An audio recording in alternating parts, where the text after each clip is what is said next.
Kamusta, Yong? Nice to see you again. It's It's been a all while. pleasures all mine, sir. As in, grabe, busy lang yun kayo yun. Like, um, well, sa ako ang job, we just got promoted to branch manager. But Congrats, DI. I'm not, For FWD. FWD Life Insurance Corporation, but I'm not even gonna get to that because this session is actually getting to know Yong. Yeah, Yaw na okay. ako mo dictate, no? Yeah, sure. You can dictate the pace. So Dili. tell us about Yong. Maybe we can hear a bit on your background, childhood perhaps, or your career highlights. I've actually researched your podcast and I see those personalities sitting in this same chair and looking at them, I'd say na once they're here in your chair, they everybody knows them already, like Kenneth Cobonpue, Bunny Pajes, and even what Upshin Gasemi. Who does not know Upshin? Actually, I interview anyone. You So interview anyone. all walks of life covered. So high So profile, low profile, tanan. Garon, like I agreed to this interview and podcast because I want to experience it, and it's a good way also of recording it, like something to look Yeah. back to. Yeah, it's a good outlet also. Yeah. Because no, we only live once in this life. Marag. Once you're 45, you can only be 45 one time. Yeah. So beyond that, 50 years old, 55 years old. When I'm 55, probably I'd ask a copy from you and just probably go to YouTube and look this up You again. can look it up. Yeah. So it's sort of like a time capsule ba, murag ka ng archive bitaw of my life, and for me to be able to talk anything I want and recorded. Yes. So I have to be careful Well, of what I pwede pa sa say. deal eh. What I say. You Hey, can say anything you want. But of course, if you have reservations, then it's up to you. daghang reservations because as a financial advisor, I believe that each financial advisor in the Philippines or any financial advisor, you should be an open book. You should show your true self, not pretending somebody you are not, just to get a client or a prospect to make you his or her financial advisor. So we do not deceive anybody. What is confidential are the clients, are the VIP clients, and their whatever their But I business is. think somehow clients can sense the authenticity or sincerity of their advisor. Oh, they see people. So like me, I would of course trust someone na kanang I can sense na sincere or dili kanang gaapas ra jud income or quota. Yeah. So that's an intuition na siya. We started back in 2019, man. So there were many industries before I became a financial advisor. Actually, I hated insurance agents before. Yeah. I really hated it. I really hated it because of the hard sell. There's that stigma bitaw. Yeah. Hagad og kape niya. They just throw in their sales pitch and you know what they're after. Yeah, So, I've said to many financial advisors before, if I needed insurance, I would be the one to call you. Please do not call me anymore. Don't worry, because I am the one who knows my finances and I am the one who knows na if I can afford it or not now or in the future. kulit, di ba? Kulit. There's that perception na kulit ng Pero mga back in agents. 2019, I ate everything up and became one. What made you decide to venture into that? What made you take the leap with FWD, with this industry, this line of work? Because back in 2019, before FWD, we were okay doing construction business. Having multiple retail businesses in Cebu, like restaurants, and as I mentioned to you earlier, some of my involvements in other businesses, because I believe in multiple streams of income. I was not born with a royal family name. So you're used to that hustle ever since you were young. So maybe walk us through your early career. Which industry did you start out with? In the Mendozas, in our family, I'm the eldest grandson. Of course, being the eldest grandson, I'm the eldest son of George Mendoza. Kuan na siya kanang murag, I got a lot of burden to carry being the eldest. Like I have to carry a cross. How many siblings? I have two younger brothers, and they're my rock right now. When it comes to Barkada, I hang out with them a lot. I'm pretty close with my So siblings. murag barkada ron. So each time, don't get me wrong, we argue, we fight a lot. Healthy disagreements. Healthy disagreement. But the moment the argument directs to monetary gani, I would say, let's stop. Buisit na maglalisog kwarta. So our arguments is basically on petty things, kanang more personality. Kay ako mismo, my personality is kahit magugulo, kanang murag outgoing kay ko pagkatao. I'm sort of like musturya, kusog ko mo, I like to talk. Like mabuang ko kung walay ko kasturya. That's why I told you also earlier that I'm battling with inner demons.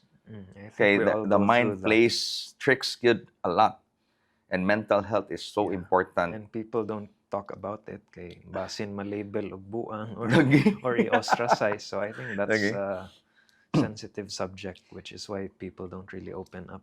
I would say that I'm thankful that my parents transferred me from St. Jude grade 6 to Sacred Heart in high school, Ateneo. It actually defined me who I am right now. It actually helped me build Yong Mendoza of who I am right now. Sacred Heart, not even in college. So you credit it to the institution? Institution, yes, sir. Because of what? The values that were taught? Value formation, Sacred Heart, and also the camaraderie. Network also. Looking at, hearing that whoever graduated in Sacred Heart, all those names, big names, are there. I'm thankful to my parents for that. Even though, of course, back then in Sacred Heart, there was one instance pagani na naglisod og bayad tuition akong parents. So we had that kind of struggle back in the days. What industry was your parents in? What sort of business? As far as I could remember, we were in canning business, like mga tuna ug sardines, and that went down. And we had a bakery, a very long kind of thing. So everyone was involved, also your mom, or it was your dad? Also my mom. Yeah, when my mom married my dad, of course, basically he Chinese setup, the usual. So my mom got involved with the business, handling some accounts, whatever, books. My mom's an accountancy graduate. So moto ang businesses ato ni evolved na siya until we became, in 1986, our family became one of the leading export furniture manufacturers in Cebu.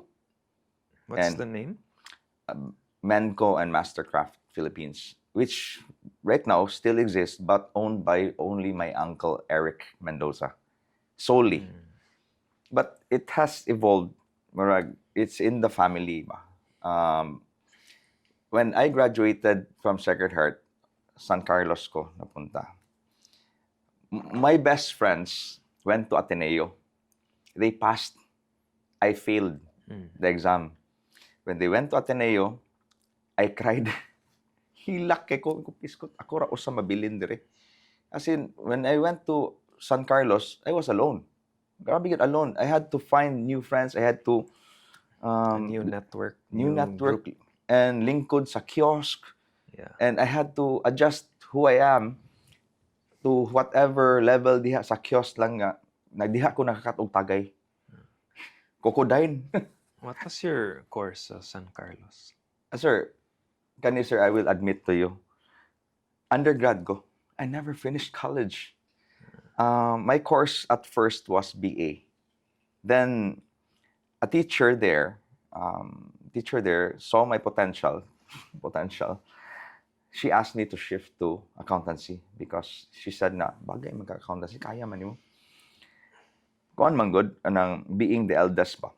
At the age of at the tender years of grade 5, I was already assigned by my grandfather, the late Ben S. Mendoza, to a construction site, to still constructing the furniture factory. I was assigned there at grade 5. What age was that? Grade 5. Kuan na siya. Around 10, 12, 12. 12 years old, 12 years old, grade 5. Gi-assign ko dito sa site, construction site, bringing katong ICOM, the handheld radio. So, grade 5, I was assigned there just to monitor materials, construction materials, like, oy, wala na simento, wala ni kabilyo, wala ni hollow blocks. I would call my grandfather, Angkong. We need a certain number of materials here. That was the time na, but I was paid also. Pila ka to, kagmay lang. Basta ko paggasto ako, Angkong sa snacks na ko. Okay? After snack time, mukuyog ko sa mga construction workers dito sa tindahan, mukaog ka ng panburikat. Panburikat, og nag-uso pa man tong RC Cola sa una. Mao na akong life. So my grandfather introduced me to earning income at a very tender age. So pag 17 years old na ako, even though I'm in college, I worked in the factory also, in our furniture factory. In your spare time, you were helping out na. So studying and working. So more na I really discourage my children to while studying, focus lang sa mo diha. Once you get a taste of income ba, you would always think na kaya naman ako mo earn ngano mo eskwela pa man ko. So that was it. So I worked in a furniture factory, and I worked even in another furniture factory, not ours, for the experience. To train yourself. Yes, to train. Be exposed to different. It lasted only for 8 months. Kaya uyab man akong nurse. Kanang yung anak po ta sipat sa gyud ta before. I mean, naagud diha gud nga naray company ni okay lagi ni siya lagi. So, ang nurse sa Pikas company. Ang nurse sa Pikas company. Oh, nauyab gyud ako actually. So, mo to nga it ended pa nga 8 months ana. Then I even had a taste of having my own business back then because my grandfather said, "What do you want to do?" Being the eldest grandson, but the kind of perks, eh. Grabe gid. Sayo na kay pamarayag ba nga. Tagaan kag pabor. Oh. So, I said to my grandfather na, ganahan man ko nga wholesale retail business. Kanang groceries. Yeah. Back then, he put up a substantial amount of capital to have me put up that kind of business. Don't get me wrong, my grandfather and grandmother, they're okay, good, well off kanang kuan So, because they made pagawas lang sila kwarta to support you? Yeah, pagawas sa kwarta to Or support loan? me. Pagawas na siya kwarta to support me. Let's just say they gave me 1 million back then at the age of 17 years old to open up my wholesale retail. So pinangga sa jud. We got back 500,000 only, so I lost half of it. So that kind of experience actually contributed to who I am. Grabe, before I opened also a shawarma stand. We used to own G Cafe back then, ng mga bar. So you were jumping from one industry to another. So you tried furniture, food, restaurant, construction. Tanan. But what would you say was your forte or unsay mas focus nimo marketing, that sir. time? Talking. Marketing. Diha gyud akong passion gyud. So in manufacturing furniture, I also tried. This time my uncle put up and my dad put up capital to branch out a furniture company gyud, this time a factory. And it was probably 6 times or 8 times bigger than what my grandfather put up for my kanang general merchandise. Yeah. So furniture company. Akong weakness nako is actually manufacturing. Di ko kaya ba mabuhat og butang nga kanang barato cost ba. So I ended up nga asa man gid ko nga magamit ako ang talents so in marketing. So that's when my uncle Eric brought me to US to attend the furniture show. He opened my eyes there. How long were you there? No, it's just for a week. Furniture shows in the US in High Point, North Carolina happens twice a year in spring and fall. So it's April and October. So most of all of our buyers are there. They showcase their products, but we manufacture them. So we send them samples, we send them the furniture, and then they actually show it in furniture shows. So us being the factory, we also have to support them by going there and saying, "Oh, is everything okay? What do we need to do for future developments?" So my Uncle Eric actually is one of the mentors that I have that I'm very thankful for, because I would also say that he made me. If not because of him, wala ako diri karon. The early Eric, support, no? yes, Eric Moral Mendoza. It's support, not everything. about monetary, ha. It's imparting the knowledge and teaching.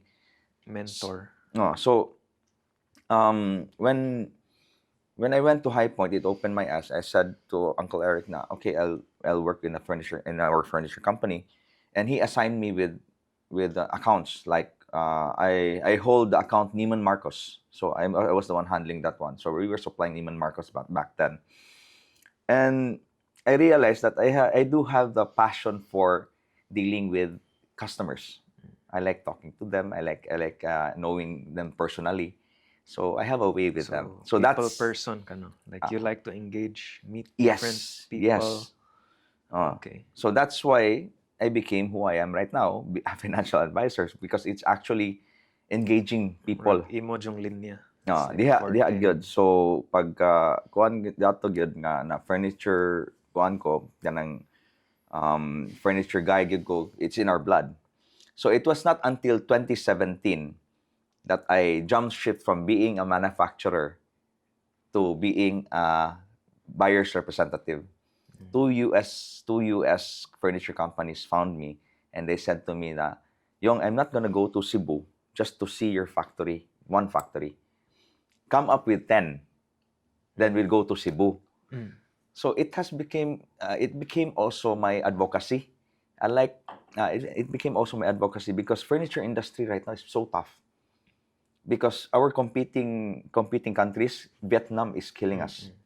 Vietnam, Indonesia, Malaysia, China, India, dehado kang Pilipinas when it comes to materials, even labor. But what's our edge? Or what would you say is materials your edge? is our edge. Every furniture factory here in Cebu, it's always the materials and Filipino craftsmanship. That's why some paint specialists and carvers are already going to China, working there in Chinese furniture companies, because our edge is actually on the craftsmanship and the materials. That's why we're already exporting the raw materials, which is very painful for me. Why would you export our raw materials to our competing country? So that with that said, being a buyer's representative, one instance, he said, one instance, a buyer in the US asked me, Yung, you go to Indonesia, I'll buy containers from you. I said, why will I do that? I want to support our industry here in the Philippines, in Cebu. I want to provide jobs to Cebuanos. That's what is in my heart. Local good, support local good. As you can see in my Facebook also profile, I also share some of the products that's being featured in design magazines in the US, all from Cebu. So I'm proud of that. So that is, I would say that furniture is my first love.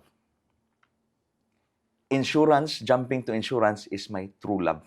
True love. So not my first love, right? True love. In between that, the construction, it actually pays the bill.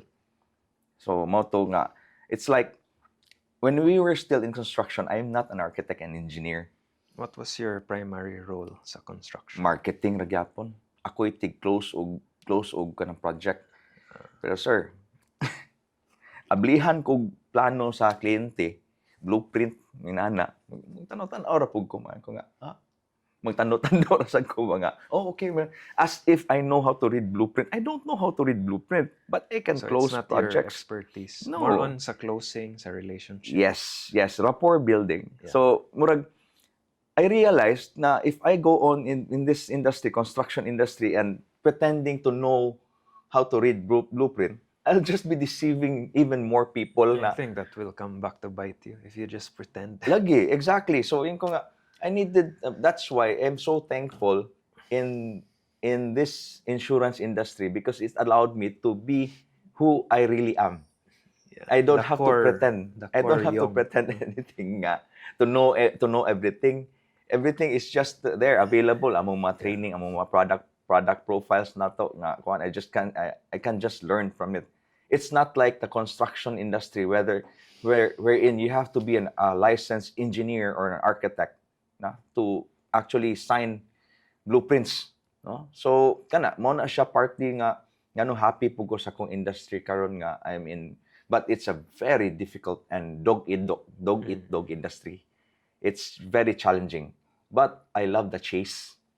Kanang bugukod ka kliyente, nalingaw ko ana. Kanang, so it gives you handling objections. That thrill. Handling objections, kanang mo chat ka, daghan kay kog insurance. Ayaw lang sa ana, boss. I imagine it must be gratifying once ma-close jud ba, despite the difficulties. Mo na nila ago gabi. That must be the high that you get. I celebrate every time. Even big wins and small wins. Big wins. Yeah, we should. Which actually everybody should celebrate, even the small wins. Yeah, in like, life. You pat yourself on the back for achieving something, for overcoming obstacles. So I have two siblings, two younger brothers. All are in the insurance industry. Also, it's sort of like FWD. It's sort of so like they're under. They are part of the agency. No, I am under our agency. We own the 1670 Mabuhay General Agency, which carries FWD product.